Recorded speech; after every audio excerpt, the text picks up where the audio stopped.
Okay, so hi guys, and welcome to another Innovation Cafe session. We have a pleasure to have another session, which is good. We are still in August. It's very hard to find a speaker, but Paul is here today to talk about social innovation. So usually we talk about probably business innovation. We don't talk about social innovation. We talk about de-risking ideas and to find the next big thing. We're talking about profit, of course. So I'm quite curious about today's presentation, how we can link social with business. So I think this is going to be something really new and interesting for all of us. But maybe over to you, Paul, starting with an intro. Who is Paul, first of all? And today I'm going to be a bit quiet because I'm in pain due to a cold. It's not COVID-19, but you guys are safe because this is a Zoom session. All right. I think the presentation will take around 20 to 25 minutes. Feel free to drop your questions here while Paul is speaking. But right after his presentation, we will have, as usually, a Q&A session. And then feel free to shout anything you want to ask. Okay. Thank you. Paul, over to you. Thank you very much.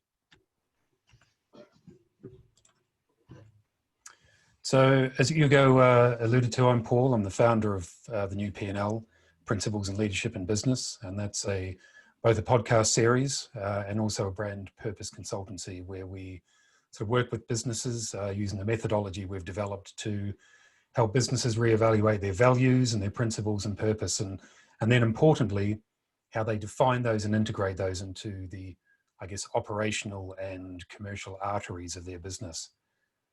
I'm discussing today social innovation. It's very important for the new P&L, and it's a key topic that reoccurs and has done over the last year that we've launched the podcast series. It's in line with our thinking. You know, we believe business needs a new P&L, one that is as much focused on profit and loss as it is on as much focused on principles and leadership as it is on profit and loss, because we believe if a business principles are right and aligned with their purpose and the leadership has a clarity of vision and is strong and focused and empathetic, then a business should be in profit and not loss in many ways. So I'm defining and looking at today's social innovation and how we redefine business's relationship with society. The one thing I would say is we have 25 minutes. This is an enormous topic, and there are much bigger brains than me working on this and talking about this out there as well. So today is about, I guess, an introduction to ignite some conversation with you and ignite some interest. But it is a brush stroke at this point, and I'm very happy to pick up the conversation with any of you after this if you'd like to discuss it in a little bit more detail. What I feel is we probably need to set the context first in terms of where social innovation is and where it goes next. COVID-19 has exposed quite a thin veneer across many companies, and it's exposed, I guess, quite an uncomfortable light on the fragility of the relationship between some businesses and the consumers that buy their products and the communities these businesses state they serve. It's demonstrated, I think, in part that some of the promises and the purposes that businesses have made and projected in the years before has been quite light on the ground when the pressure has been applied on it. And we can all think of businesses in our own countries, no doubt, who have let themselves and let their communities down when push came to shove through COVID. And they've neglected or fallen short of their responsibilities to their staff and to their customers and other stakeholders. This comes on the back of a dramatic decade, I think, where the balance of power has also largely shifted from brands to consumer. Consumers are now largely in the driving seat, and they increasingly demand their businesses and their brands that they invest in and purchase from deliver more than just product. They deliver purpose and commitment, and they want the brands to be authentic and to deliver them something more over and above the product. And I believe this pandemic, however, has also given businesses an opportunity, a moment in time and a unique opportunity to firmly and positively reaffirm the values that underpin them and the manner of the motivation of the innovation that drives them. And social innovation needs to play and should play a bigger part in that. It's also given them an opportunity to demonstrate the strength and the authenticity of the relationship they hold with customers. But it has to be based on transparency, and it has to be based, as I say, on authenticity moving forward. And I think social innovation can give all businesses an opportunity to help them achieve this relationship with their customers, and for those businesses who have struggled through COVID to re-establish that relationship with their customers. Before I define in my own mind what social innovation is, I wanted to take this quote from the World Economic Forum. Social innovation is the application of innovation or innovative, practical, sustainable business-like approaches that achieve social and positive environmental change. I think when we look at it in business, social innovation gets stuck in a box, and we need to sometimes remove the social from it in order for businesses to consider this side of it intelligently and to consider it seriously. But when I was doing the research for this, I found this quote from Paul Polman, the ex-CEO of Unilever, as you all know. And I felt once I'd found this quote that actually I could have just left this here and not worried about the rest of the presentation, because it so succinctly defines why we need social innovation and why business needs to consider it. It's because business simply can't be a bystander in a system that gives it its life in the first place. So when we're talking about social innovation, I wanted to look at it three ways, because I see there are, rather than simply adopting social innovation and turning yourself into a social innovation business, which is not practical, I think businesses in general have an opportunity to integrate social innovation in three ways into their business. So the first is the product or the service itself. And this is probably most in line with the traditional definition. It's when the innovation itself or the product itself is socially orientated. You're innovating and developing products and services that directly aim to solve a challenge or a problem in society and change it for the better. And as I said earlier, this is where some business owners and management teams get a little stuck, believing this is the only route to innovation or social innovation, and it doesn't fit with their business model. But in my mind, we have to be pragmatic and accept that this just isn't practical for all businesses. Not all businesses can easily tool up and deliver this, although I would caveat that with saying that there are some credible examples of businesses that have rapidly and dramatically retooled their business over the last 3 months through COVID. Converting from fashion to face masks, for example, or from printing to PPE, and so on. So the last few months have demonstrated that in many ways, when there is a need and there is innovation, and when they converge together, there is an awful lot of opportunity that can come out of that, and a huge amount of innovation that can benefit both business and society. The second way business can look at social innovation is the parts and the processes around the product. So are there more socially innovative ways of producing your product, your widget, that are more conducive to society, that is giving to rather than just taking from? And this could be in the product itself, or it could be in the way it's manufactured, or the resources it uses, or where it's taking the resources from, or if you look at the other end of the product, how it is recycled, the other life end of the product. Or in the case of services, and in the UK, the majority of businesses are now service-based rather than product or manufacturing-based. Who are those services targeted at? Who else could they be targeted at? And how do we redefine the benefit of those services to align them more closely with social innovation? The third route to social innovation, as I see it, is what you do with some of the profit from the sales of the products that you sell in your business. How do you take it as a business and reinvest some of that profit back into other social innovations, whether within your business or with partnerships with other social innovation experts? Those products that will benefit society and benefit the environment. And the key word here, I think, is invest. We're not asking to give money away to social innovations.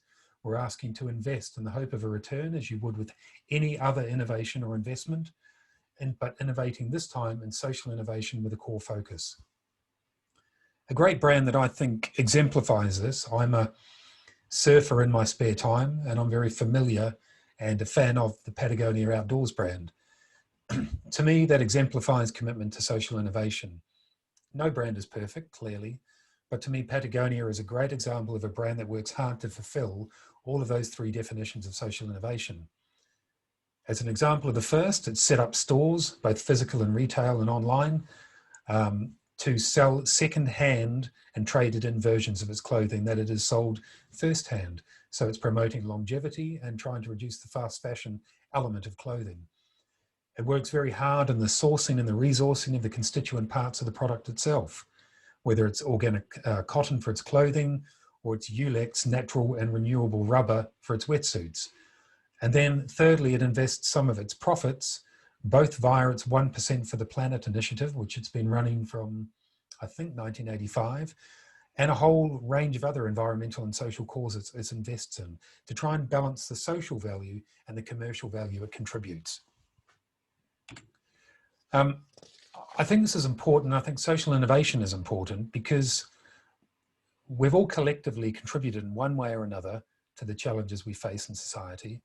And so we all have to be, as individuals and as businesses, part of that solution as well.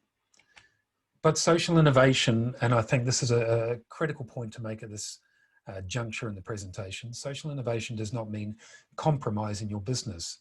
It means doing good and making a contribution to positive social change while you deliver business.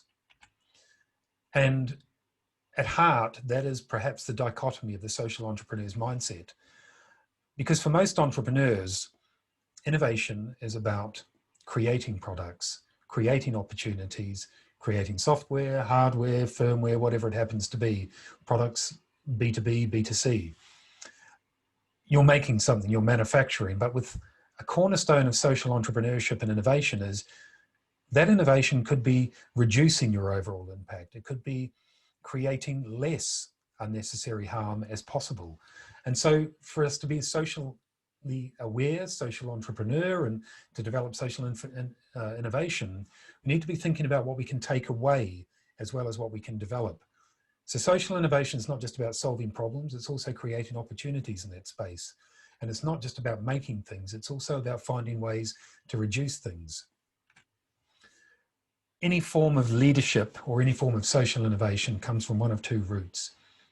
From leaders who have the courage and the genuine determination to change and to make a change in their business and society, or from society agitating for that change, asking leaders to stand up, take note and action. And social entrepreneurship is no different.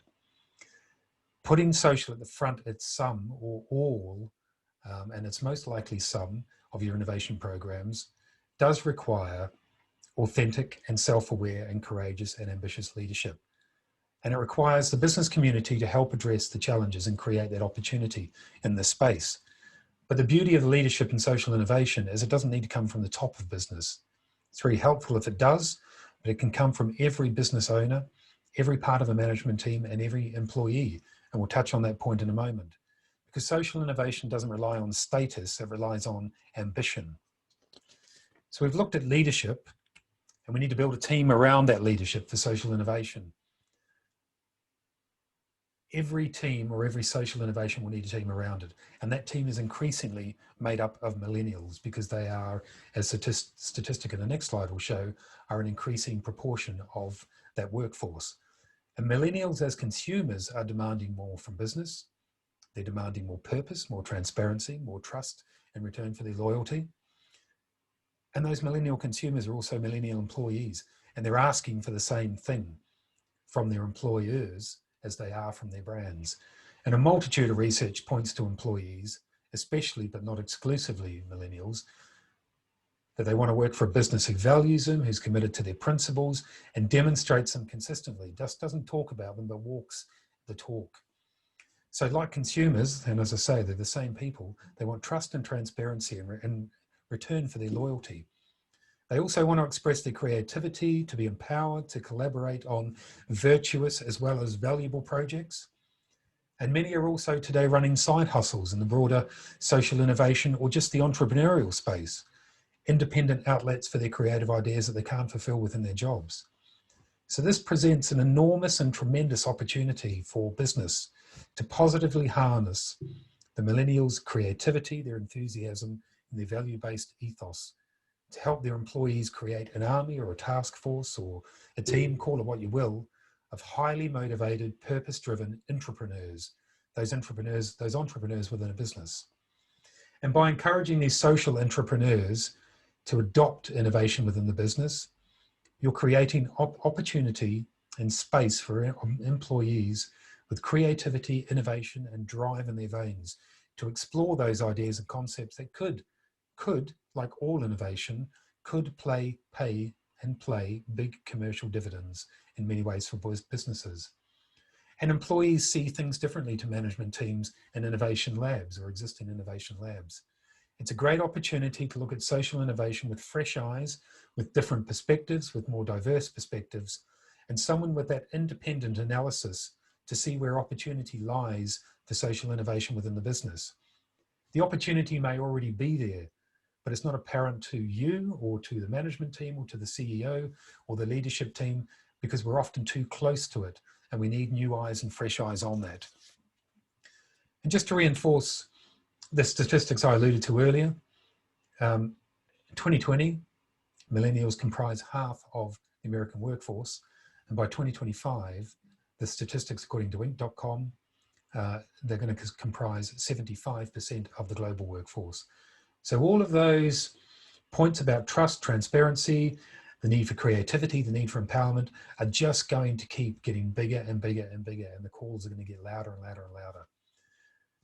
Before the pandemic, there was a lot of commentary around the performance of some corporate innovation labs, how some have become perhaps ends in themselves. And there's a lot of reason for that. Maybe they've lost their independence of thought in some instances. Some of the innovation models are not fit for purpose, and this is particularly poignant and relevant with some of the larger innovation models. Some innovation labs have become political rather than innovative. Some have become ends in themselves. They've become iterative, not innovative in their approach.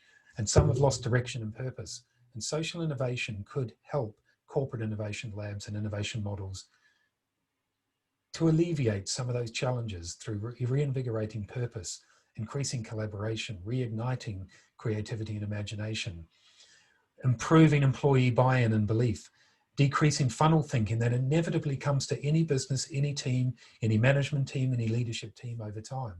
We start thinking, rather than thinking like that, which is the natural inclination of an innovation lab, the more any business team works together, it's inevitable you start to talk to the same people and funnel your thinking as a result.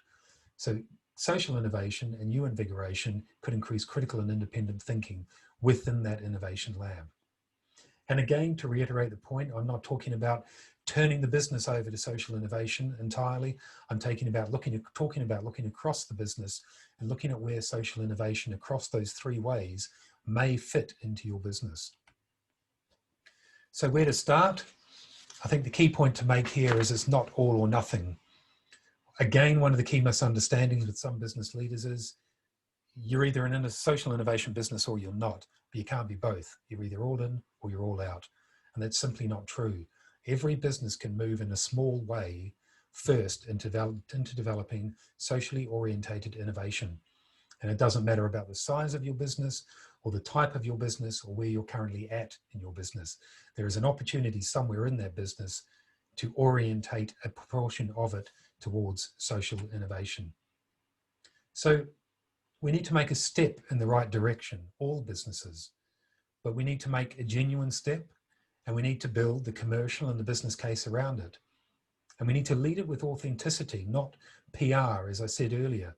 We need to put that momentum where our mouths are, not just talk about what we're doing socially from an innovation perspective, but actually demonstrate it, lead it with that authenticity. Because if you do, consumers and employees will forgive the bumps in the road. What they won't forgive is the socially innovation version of greenwash, talking about environmentally friendly policies, but not delivering those environmentally friendly policies. In the same way, we need to talk about social innovation and deliver that social innovation and demonstrate it. The great news is that a lot of the hard work has been done for us. The UN has its 17 Sustainable Development Goals, which aim to transform business and transform society. And we can align through the business case that we develop for social innovation within the business, align that social innovation with 1, 2, 3, however many it suits of those SDGs. So we immediately understand where, from a social perspective, your social innovation fits in, and with the business case you developed, where it aligns and fits into your commercial benefits, within your business as well. So we have a synchronicity between that social innovation and that commercial ambition. I debated about putting this next slide in because there's always a lot of eye rolling that goes on when I talk about a more conscious and collaborative capitalism. And you get it from some quarters because, I don't know, there seems to be a resistance to a kinder sense of capitalism out in certain quarters. But then I thought I would put it in because I question what's wrong, or why it should be wrong that business and society converge and work together for mutual benefit. I question why it's wrong for some capital that business earns and makes from consumers, that it's then invested back into the same community these consumers come from to enhance these communities. It's not a political dogma. It's a virtuous circle where all benefit from investing in each other. So I don't believe that can be wrong. And there's an argument sometimes that as businesses, we pay taxes, we employ tens or hundreds or thousands of people. And what more should we do if we pay our tax and we employ these people and they pay tax? And that's a very fair point. But the problem is we now live in a world of our own collective making where that just isn't enough. And it might be a real drag and it might be really frustrating, but that's the reality. That is the harsh reality. It isn't enough. And I'm a business person.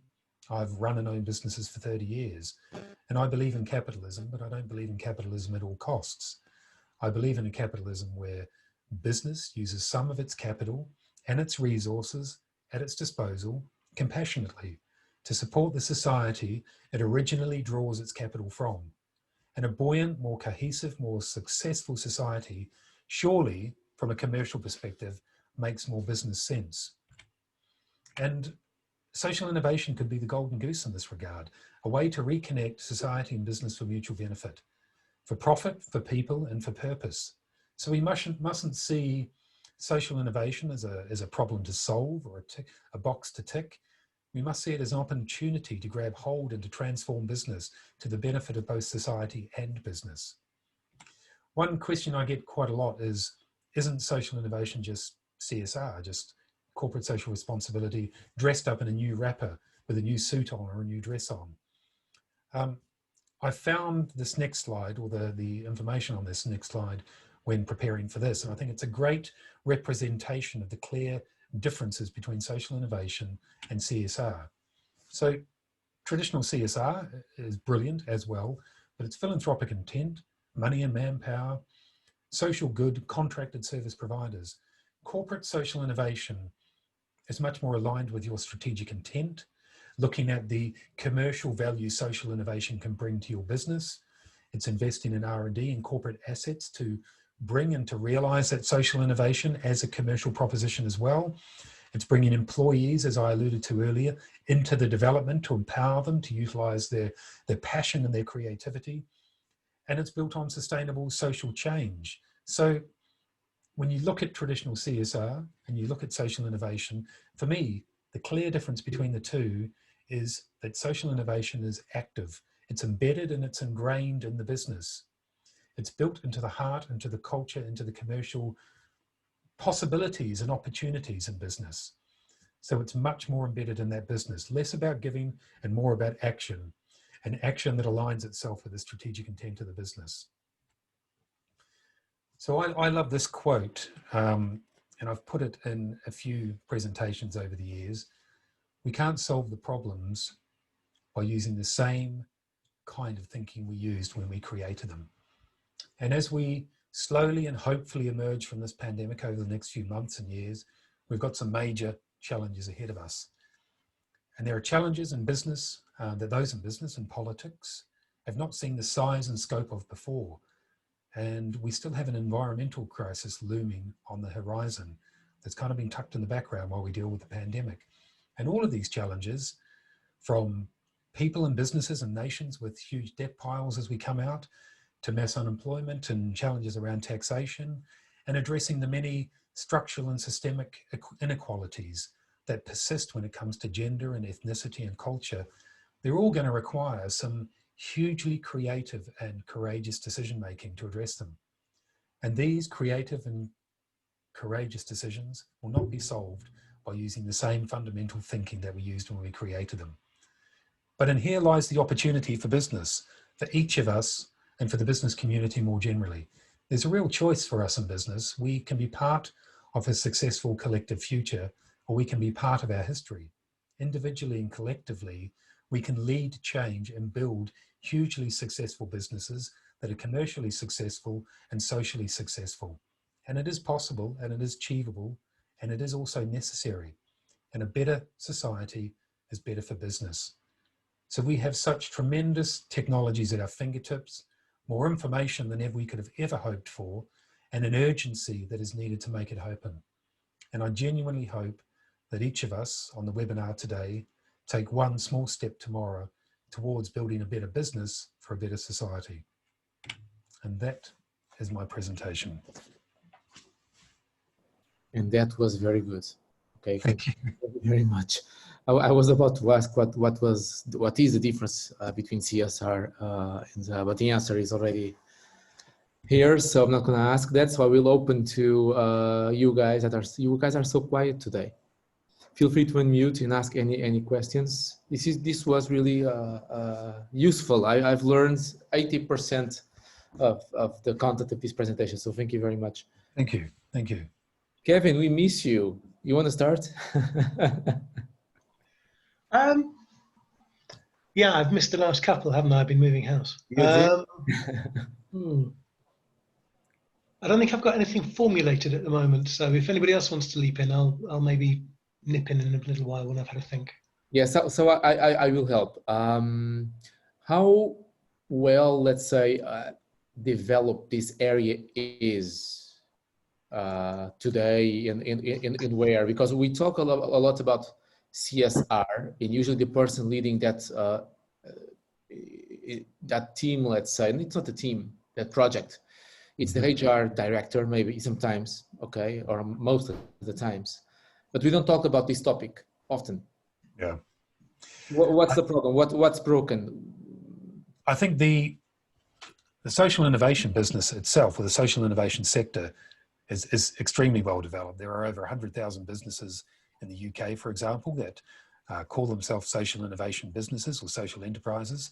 I think, to go back to my earlier points, I think within business itself, and it comes back to investment as well, there is a perception that the minute you put social or enterprise anywhere near innovation, that somehow money isn't to be made out of it.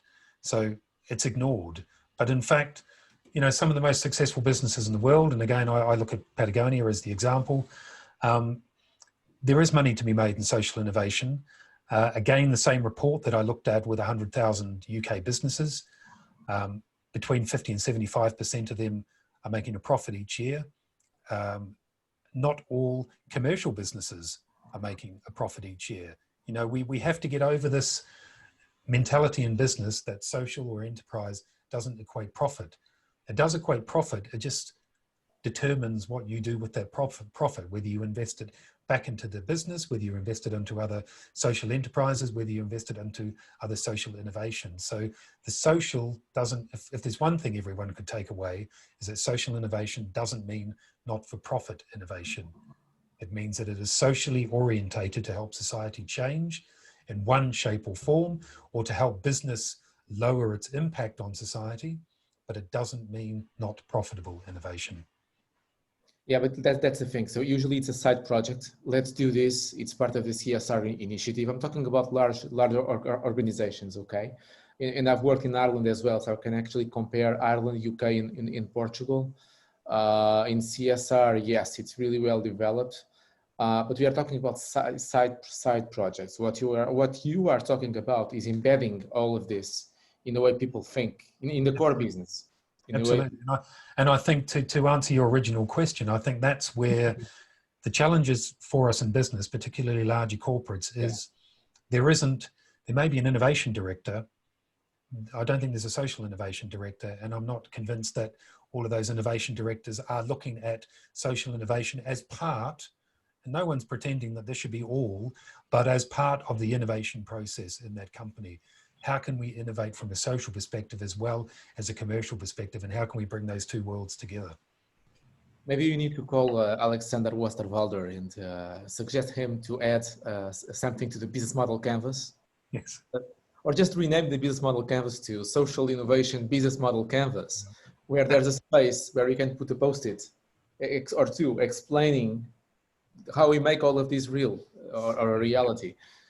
Because if we don't see it, we don't talk about it. But you see, this is really more a strategic endeavor. It's not just a one-off thing. It's not let's help those children over there. This is completely different. No, yeah.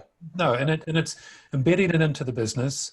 It's looking, as I alluded to 2 or 3 times in the presentation, looking at the business case for this innovation.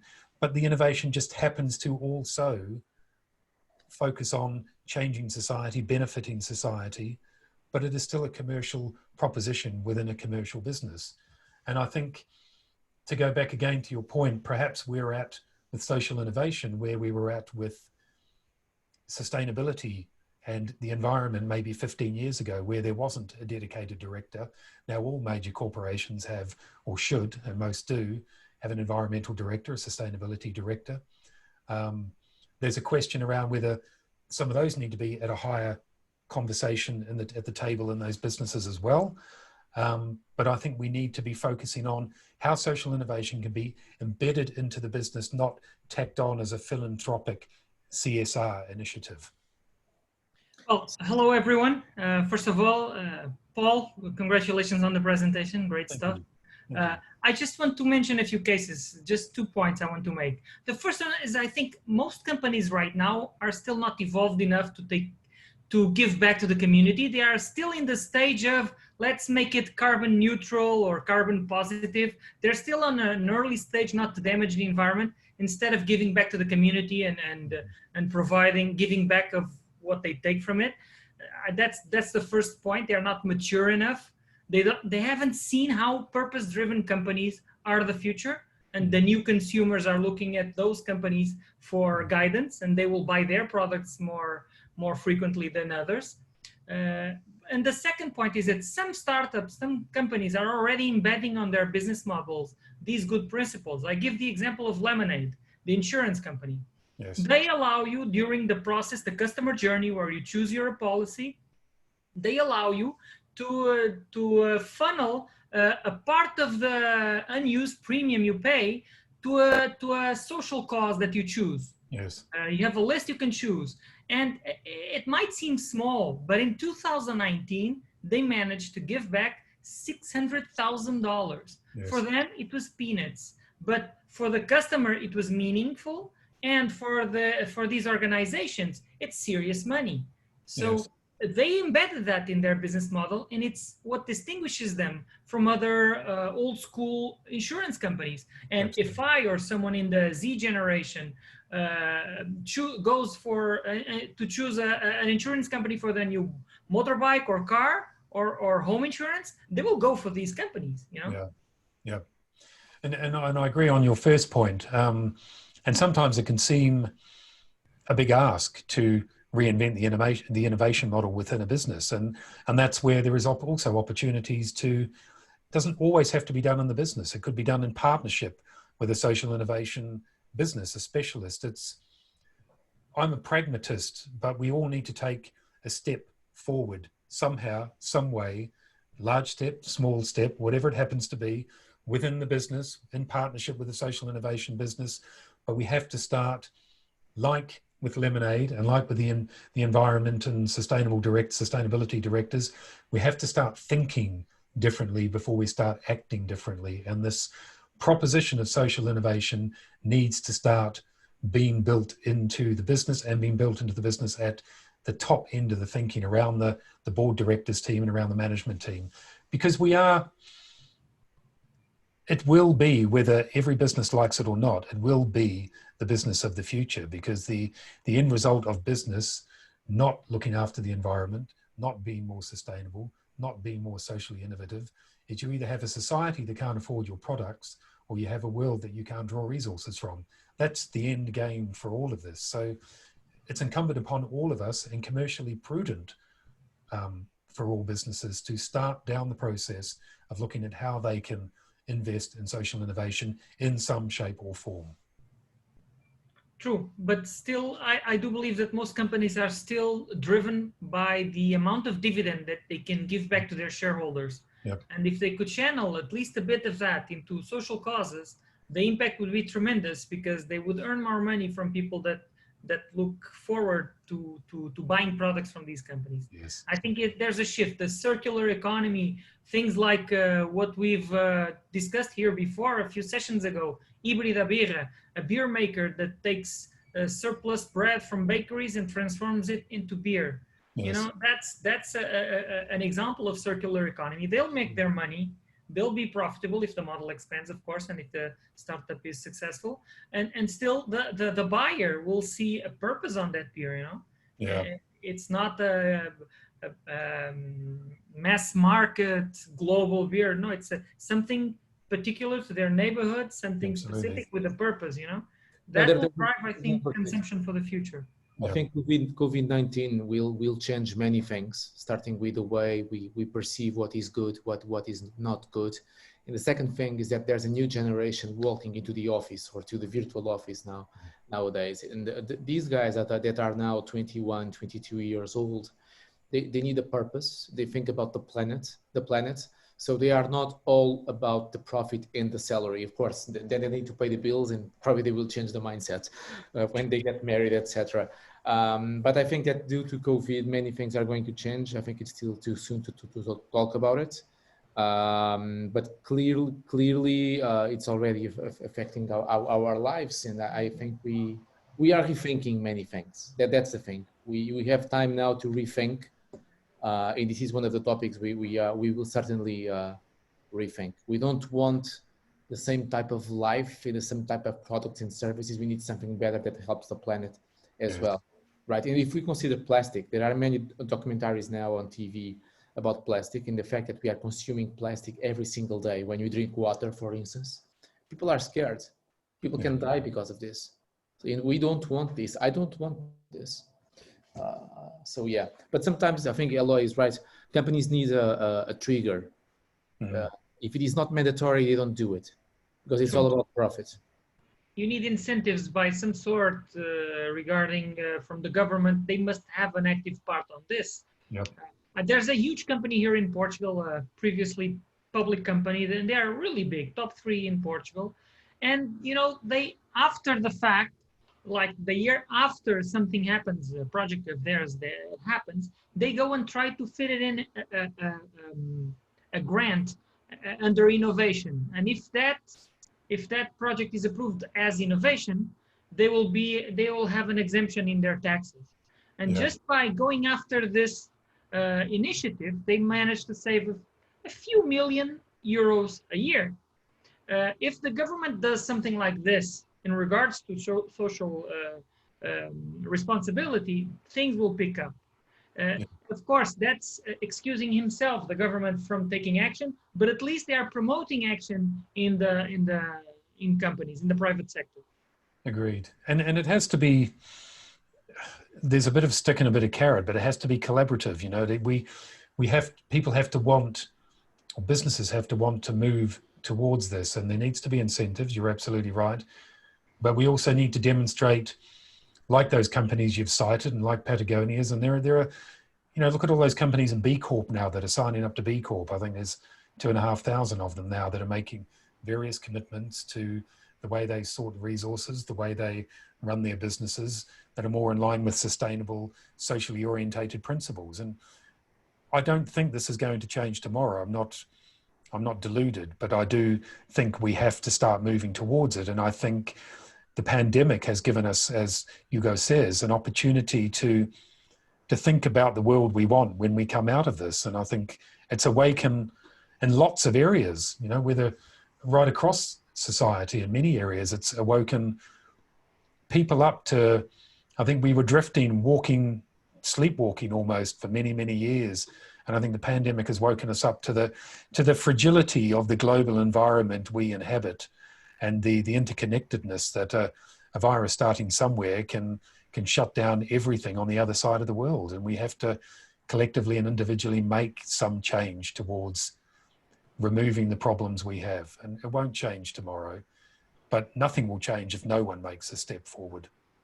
True, true. Indeed, it's one step of the time, but each one of us needs to start making that change, right? Yeah. And unfortunately, one of the negative impacts of coronavirus on the economy is that small businesses are closing by the tens of thousands, and that profit and that it's being channeled to the big companies that are having record results. You know, Yes. the compensation of having Amazon having such brilliant results is that tens of thousands of other mom and dad stores in the street level, they are closing down. That's one nasty effect that will take a long time to recover. Yeah. Local commerce, it's dramatic. Yeah. You're absolutely right. And it's interesting. It's an interesting fact to analyze. We see the economy with numbers slumming, but the stock market is at an all-time high. You know, basically because five tech companies are supporting the whole indexes. You know, Facebook, Amazon, Alphabet, Apple. They are Tesla now. They are supporting the economy based on I don't believe sustainable ways of doing things. You know, Amazon does some things well, but some things we can't say it's good for the environment, right? They're promoting, for example, shipping traffic by sea. It's still 65% of worldwide commercial trade is done by sea. Those are impressive numbers. The pollution that these boats make is shocking, and no one is putting barriers to that. And I've seen a presentation the other day about these guys. I think they're in Australia, not really sure, or Southeast Asia. They're doing this startup that has satellite imagery of the moving plastics in the world and the traffic of the ships and the pollution of these ships. And they are also tracking for illegal ships that are doing routes that they shouldn't. And these metrics are being collected, and it's very valuable initiative because the ocean is suffering. Yeah, that's why we need more awareness. We need to evangelize more people for this topic. And I think that's what we are doing here now. So you guys are all helping. You guys are all contributing. Because, for instance, when I work a lot with designers or people from the design world, service designers in particular. And this group of people, they are conscious of this need. So I don't need to explain. And that's good because large organizations are hiring more and more people because they need design thinking. Design thinking is becoming popular. So we are embedding this type of mindset inside of organizations. But when you talk about other areas, the conscious is still not there. Okay, be more business related areas. Even software developers, they don't think about this, they just think about the code, and they are geeks, so and that's fine. But designers are helping somehow to shape the culture to be more conscious. And we have a lot of fights because of that internally, because they want to design for good. Usually 90% of them, they want to design for good, and they don't like to design a service where they know it's not efficient somehow, or it's not good for the planet. But there are not still enough designers, let's say, embedded inside of organizations in order to shape the culture faster. Yeah, yeah.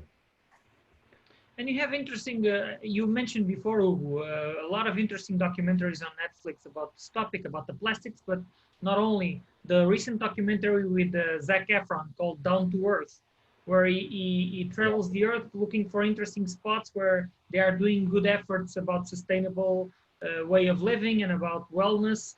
And it's really interesting series, really interesting. Yeah. Yeah, I'm not sure how much the CEO of Procter & Gamble or British Petroleum or somebody would take notice of Zac Efron's sort of slightly fluffy outpourings. It was an interesting series, but I don't know how far it translates. It's one step. You know, I mean, well, we've been chatting. I've done a quick Google search for average margin for an S&P company now, so for the big companies in the US. And first quarter in the last quarter, it dropped from 7% to 1%. Now, if I'm running a big company and somebody turned around and said, oh yeah, but you don't need to worry so much about profit. You also need to worry about saving the world, blah, blah, blah. I'm going to be thinking, I'm running on a 1% profit margin. It's not a question of saving the world, it's a question of saving my company. I've actually only got 4 years before retirement anyway, or I'm probably going to move jobs in 2 years because most people change jobs every 2 years. I have a really short-term horizon here, and I've got some really harsh commercial pressures applying to me. And I can see this being a really tough sell. And the weird thing is, and you know, so I needed a bit of time to formulate my thoughts when Hugo said, do I want to jump in? And I'm seeing this having a sort of niche enthusiastic audience, probably around highly educated mid-sized to smaller companies, right? So I can imagine certain forms of companies, and it might be, for example, accountancy firms or law firms, you know, lawyers you think of as being sort of psychopathic and very amoral. But one of the interesting things when you look at, you know, Great Places to Work awards for LGBTQ, whatever, the Stonewall Awards or whatever, very often it's law companies, because these are companies that need to recruit the best people who have highly imaginative intellects, etc., etc., etc. So I can see, you know, if you're a medium-sized professional service firm, everything that you're saying is really interesting. And can we embed changed behaviors within our company, because it is an investment and it improves motivation, it improves hiring, it improves job satisfaction and therefore employee retention. And for those people, it's an investment. And even for a small company, you know, I run a small company. For us, because of the sorts of people we work with, an ethical approach to the way in which we treat people is very important to us. But that doesn't mean we necessarily want to shoulder the burden of externalities that we're creating in society, because that doesn't become an investment. That is a cost. And for a big company, I can see a big company looking at it and going, please persuade me why this isn't all just costs. Show me how this is an investment, not a cost. And that would seem a kind of key distinction. Yeah, I mean, I can give you a broad answer to that. One is that, you know, you gave the example of the 7% to 1% reduction. And we're making an assumption that within those companies, all their current innovation models are working and they're all pumping out products at the level they should, and they're all successful. And I'm not convinced they all are. There's a lot of innovation labs within large corporates at the moment that, as I alluded to in the presentation, are not producing what they should because they've become stale or they've become political arms, or all those other examples I gave. And I guess the other side of it is the premise, as I alluded to in the presentation, that social innovation is a cost. And if we remove the social from it, it just becomes innovation with a social angle. So whether you're talking about, if you have technology innovation, or you have service innovation, or you have any other innovation, we're just putting a word in front of it. Now that the end result of that innovation happens to benefit society as well, but that doesn't mean that that product isn't sold as a profit, and it doesn't mean that there isn't a rich commercial opportunity for it. And I guess the one thing I can't address in your comment is, because you're absolutely right, the CEO that wants his or hers next 4 years of top end bonus and then they're retiring, I can't account for that. But what I can say is that their business won't exist in 20, 30, 40 years if there isn't a buoyant society to buy the products that that business sells. So somewhere along the way, business, it may not be that CEO, but somewhere along the way, business has to find a way to reinvest in society. Otherwise, society eventually, at the end game, will not be able to reinvest in the products that the business sells. Now, that's an extreme example, clearly, and there'll be lots of businesses that, and I'm sure, and that's in a lot of people's heads right at the moment, well, we'll let those businesses take care of the social side and we'll just focus on making money. And that's always going to happen, and that's understandable. But I do think we have to break down the fact that social innovation doesn't mean profitable innovation. And we have to break down the belief that commercial businesses, all of their innovation models are currently working, because I don't believe they are. And social innovation and social products and a new way of thinking and a new way of defining and aligning purpose with strategy and commercial proposition could, I'm not saying I have the right answer, could be a way to reinvigorate business and boost their commercial opportunity. and I believe I agree with you, Paul. And Kevin, I understand your point. When a company has a rope on their neck, of course they need to be saved and they need to make money, and that's completely not forgotten. It's a reality. But the point is that the gains you have in attracting top talent with these sort of initiatives are ones, and then the gains that you have in acquiring new customers by these initiatives are other points you need to take into consideration. Lemonade gave away those $600,000, less than 1% of their revenue, but I surely tell you that the number of customers that they acquired due to that attitude it compensates for that giveaway. And can you imagine the difficulties of Philip Morris or British American Tobacco to hire right now? Do you think they will get the best talent? It's troubling for those companies. They need to rethink their models. More and more people will only work for companies that have a purpose they believe in, either it's social, political, and you're starting to see this year and started last year. Companies are making political statements because their clients, the majority of their clients have an inclination or a social side, and they need to know where Nike stands for. If Nike doesn't stand for black rights, their customer base is going to penalize them for that, as an example. And many other companies are doing that. Well, it's not easy. That's why we need to talk about it. We need to learn more about these topics. And I guess this session was really helpful on that matter. Talking about myself, of course, I learned a lot here. So yeah, any final questions? Because we are running out of time, and that's good. It means it was an exciting session. Another one. Can I just say thank you everyone for attending? I really appreciate you making the time to listen to me prattling on this evening. It's much appreciated, very much appreciated. All right, so yeah, we have a thank you message here. Thanks a lot for the super presentation. Nice evening. Okay, so I will repeat the message. Thanks a lot for this super presentation. It was really good. We hope to see you again, Paul. And hopefully this message will echo through the internet as soon as we upload this video to YouTube.